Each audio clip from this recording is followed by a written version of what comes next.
우리 사회를 떠들썩하게 만든 사건의 실마리를 풀기 위해서 고군분투하는 사람들이 있습니다. 바로 과학의 힘으로 진실을 밝혀내는 국립과학수사연구원들의 과학자들이죠. 네, 오늘 주민피플에서는 국내 최고의 여성 법과학자인 정의선 전 국과수 원장과 함께 한국 과학수사의 발전 과정 그리고 나아갈 방향에 대해 이야기 나눠보겠습니다. 안녕하세요. 네, 안녕하세요. 네, 이렇게 직접 만나 뵙게 돼서 너무 반갑습니다. 저도 반갑습니다. 네, 그 얘기 듣기로는 이 30여 년간 굉장히 좀 오랜 시간인데요. 국내 네. 최고의 법과학자로 다양한 좀 사건을 맡아오신 걸로 알고 있는데요. 네. 이 국립과학수사연구원과 처음에 이 인연을 맺게 되신 계기가 어떤 건지 좀 궁금합니다. 네. 제가 그 대학교 3학년 때 그 당시에 이제 소장님이 오셨어요. 그 강연을 하시러 대학에. 그래서 강연 얘기를 듣고 아주 관심이 많았었습니다. 아주 흥미롭고 그래서 대학 졸업하면서 국과수에 자리 있다 그래서 국과수에 들어갔죠. 국과수에 들어갔는데 면접할 때 한 3년은 있을 수 있겠느냐고. 근데 그 당시가 보통 이제 여성들이 근무하면서 한 1, 2년 다니고 결혼하면 좀 안 다니고 그랬던 당시였거든요. 그래서 그때 이제 근데 다닐 수 있을 것 같아요. 공부도 하고 싶고. 그래서 제가 3년 다니겠습니다 하고 약속했는데 3년보다 뭐 11배를 더 다니고 34년을 근무했습니다. 예. 네. 확실히 아무래도 그 당시에는 남성성이 지금보다 더 강했을 집단이다 보니까. 네, 그때는 결혼하면은 거의 그만두던 그런 당시였거든요. 여러 고충이 많으셨을 것 같은데. 네. 그리고 또 학교 다닐 때 학생들을 위한 강연도 그만큼 중요하다는 걸 새삼 또 느낄 수가 있어요. 저는 굉장히 중요하다고 생각합니다. 네. 자, 원장님께서는 국과수에 계셨을 때 마약류하고 독극물 분야에 대해서 이 걸출한 전문가로 알고 있습니다. 네. 그렇다 보니까 우리 국내 법에 이 마약 관련 법에 대해서도 어느 정도 영향을 미친 걸로 알고 있는데 이 지금까지도 그게 계속 이어지고 있어요. 어떻게 이걸 개발하게 된 것이죠? 사실은 제가 이제 그 1978년 이제 그때 국과수를 들어갔는데 그때부터 한 80년대 초반까지는 우리에서 마약을 만드는 게 문제가 됐었어요. 주로 만들고 이게 밀제조가 문제가 되고 그 복용한 사람들에 대해서 이 사람이 복용했는지 안 했는지 그걸 검출하는 실험법은 좀 없었던 당시였었어요. 근데 제가 미국을 가서 보니까 어머 그건 막 소변을 갖고 실험을 하는 거예요. 검출해서. 그럼 우리나라도 해야 되겠다. 그리고 와갖고 이제 상사분들하고 연락을 해서 같이 상의를 해서 그럼 쥐한테 마약을 투여해서 쥐 이제 소변을 받아서 거기에 이제 실험을 하는 거였거든요. 실험에서 저희가 분석법을 쭉 만들었죠. 그래서 이제 만들어서 그 방법에 따라서 했더니 이제 86년이 되면서 그때 처음 우리나라에서 이제 마약 먹은 사람들 소변이 국과수에 의뢰가 왔어요. 근데 우리가 만들어 놓은 방법이 있으니까 막 실험했더니 딱 양성인지 음성인지 쫙 나왔죠. 그랬더니 이제 그때부터 우리가 이제 마약 검사를 한다고 그러니까 부산이 이제 그때가 제일 마약 먹는 사람들이 많았거든요. 아무래도, 그러니까 뭐 그날 밤 사이에 그 소변을 채취를 해갖고 아침에 비행기를 타고 오는 거예요. 그래서 비행기 타고 와서 의뢰하면 또 하루 종일 실험해서 결과 통보하고 그럼 그 다음날 또 아침에 새벽이면 또 그렇게 많이 소변이 오고 뭐 그러면서 그 마약 검사법이 확립이 됐죠. 네.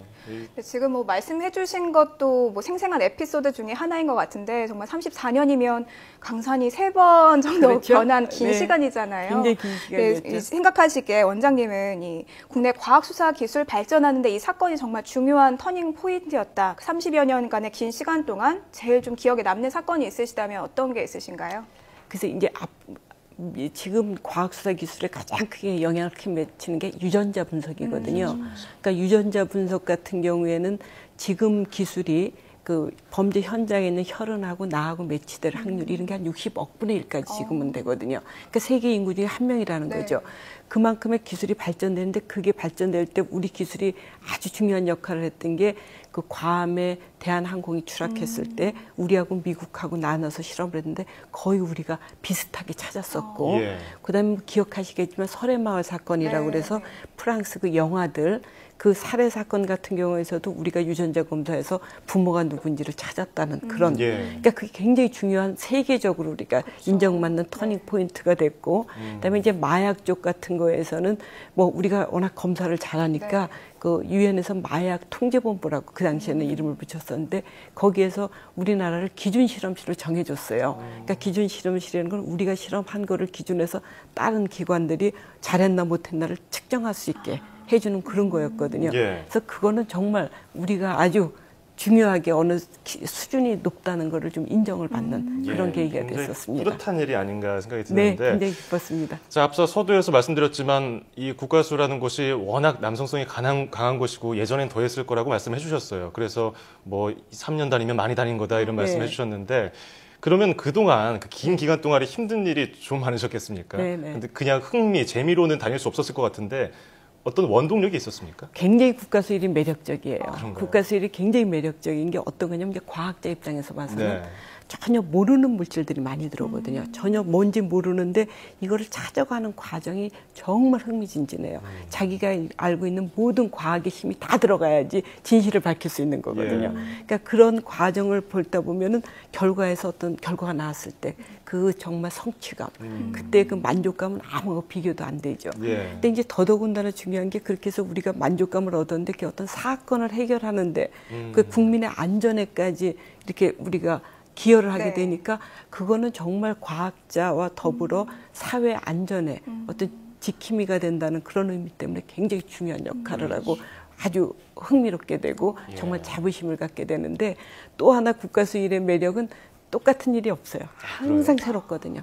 항상 새로우니까 늘 긴장하면서 이렇게 도전적인 마음을 가질 수 있다는 거. 전 그런 게 아주 국가수의 큰 매력이라고 저는 생각합니다. 매너리즘에 빠질 일이 없겠군요. 그럼요. 계속 바빠서. 늘 정말 도전적이고 늘 흥미진진하고 다음은 어떤 사건일까 어떨까 하니까 거기에 정말 자기를 몰입할 수 있는 것 같아요. 원장님 표정에서도 그런 게 드러납니다. 네. 아 그래요? 예. 네. 그래서 몰입해서 이제 진실을 밝혀내는 게 결국엔 사회 안전에도 기여를 했기 때문에 굉장히 좀 그 일에서 좀 원동력을 느꼈다, 원동력이 있었다라고 말씀하신 게 인상 깊었는데요.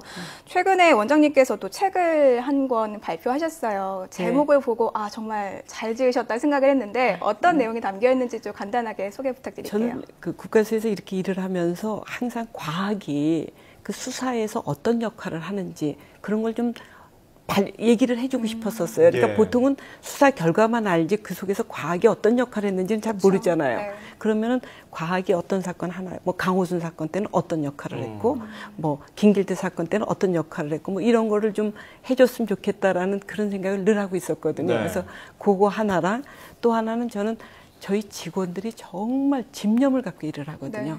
정말 그 끈기, 그 사건을 해결하기까지 뭐 다양한 본인이 알고 있는 지식과 경험과 모든 거를 하는데 한 번쯤은 그분들의 노고를 좀 이렇게 조명해 줬으면 좋겠다라는 게 제 생각이었었습니다. 그래서 제가 그런 쪽으로 해서 제가 실험을 좀 했던 그런 과정들까지 합쳐서 책을 정리를 했습니다. 뭐 비과학도가 봐도 그럴 것 같고 후배들이 봐도 참 흥미로운 내용이 아닐까 싶은데요. 이 퇴직하신 후에도 계속 뭐 활발한 활동을 하고 계시다고 들었는데 어떤 활동하고 계십니까? 제가 일단 지금은 이제 학교 가서 후학을 양성하고 있는 그런 쪽이 있는데 제가 또 한 가지 이제 중요하게 한 게 그 과학수사 분야에서 제가 국제학회 회장을 하나도 하고 지금도 회장을 하고 두 가지를 하고 있거든요. 근데 그렇게 한 사람이 참 드물다고 얘기를 하는데 제가 이제 첫 번째 했던 학회는 어쨌든 과학수사 분야에서 가장 큰 학회였었어요. 그래서 그때 이제 최초로 여성 회장이었거든요. 남성분만 계속 회장하다 제가 해서 작년에 우리나라에서 한 1,500명이 와갖고 그 학회를 잘 유치를 했어요. 그래서 그거 학회장 하면서 이제 바빴고 그다음에 지금 학회하는 거는 제가 아주 담당인 마약, 약동물 그거의 전문가들만 모이는 학회 회장이 작년부터 제가 됐어요. 그래서 아시아에서는 처음 됐어요. 그래서 아시아에서 처음 돼서 그 학회 회장을 하니까 그 각 나라별로 특히 이제 개발도상국에 있는 사람들, 그 과학자들을 어떻게 도와줘서 그분들이 수준이 높아져야 될 건가, 뭐 그런 거에 대한 걸 항상 선진국에 있는 과학자들과 그 후진국에 있는 과학자들하고 이렇게 연결시켜주는 그런 역할들, 뭐 그런 거 하는 것 때문에 좀 많이 바쁘고 있습니다. 정말 몸이 10개라도 모자라실 것 같습니다. 굉장히 다양한 활동을 하고 계신데요. 물론 뭐 개발도상국을 위해서도 여러 가지 힘쓰고 계시지만 국내 과학기술이 좀 더 발전하기 위해서도 고민 많이 하고 계실 것 같아요. 향후 좀 어떤 방향으로 발전했으면 하시는지 그럼 발전 방향에 대해서 좀 간단하게 짚어주시죠. 네, 저는 사실은 과학수사 이쪽 발전을 위해서는 일단 학부 과정에 우리나라에서 과학수사 좀 과정이 있어야 되겠다는 게 제 생각이거든요. 그래서 학부 과정을 졸업한 사람이 정말 현장에 가서 과학수사 그 현장도 가고 뭐 국가수 같은 데도 갈 수 있고 그런 어떤 두 트랙으로 갈 수 있는 그런 게 좀 필요하다는 생각이 들고 그다음에 그거와 더불어서 석사, 박사 과정들은 연구를 좀 해서 거기에 정말 기술이 좀 들어가야죠. 그냥 계속 똑같은 것만 할 수 있는 건 아니고 전문적인 기술이 들어가야 되고 또 기술을 개발을 해서 정말 현장에서 사용할 수 있게 하는 그런 두 가지 쪽으로 다 좀 갈 수 있게 하는 게 정말 필요하다는 생각이 좀 들고 있습니다. 그래서 어쨌든 대학에서 학부 과정이 좀 생겨서 과학 수사에 대한 정말 전반적인 걸 한번 배울 수 있는 그런 게 좀 있어야 되겠다고 생각 들고 또 제가 있는 대학원 같은 데에서도 저 적극적으로 연구를 좀 해서 어떤 기술이 개발이 되면은 과학수사 현장에 좀 활용될 수 있게 서로 윈윈할 수 있는 그런 시스템이 돼야 된다는 게 제 생각이라 그쪽으로 제가 요즘에 많이 일을 하고 있습니다. 네. 어떻게 보면은 좋은 결과를 가지고 현장에 접목할 수 있을까 그런 일을 하고 과학수사에 있습니다. 대해서 A부터 Z까지 교육 시스템이 전반적으로 좀 전문화됐으면 좋겠네요. 네, 그렇죠. 야, 자, 지금도 안전한 사회를 만들기 위해서 또 억울한 사람을 위해서 현장에서 구슬땀을 쏟고 있는 과학자분들 많죠. 방금 원장님의 말씀처럼 과학수사를 전문적으로 하는 대학교육 시스템이 만들어져서 연구 인력을 양성하고 국내 과학수사 기술이 발전하는 데 보탬이 됐으면 좋겠습니다. 자, 지금까지 정희선 전 국과수 원장이었습니다. 오늘 고맙습니다. 네, 감사합니다.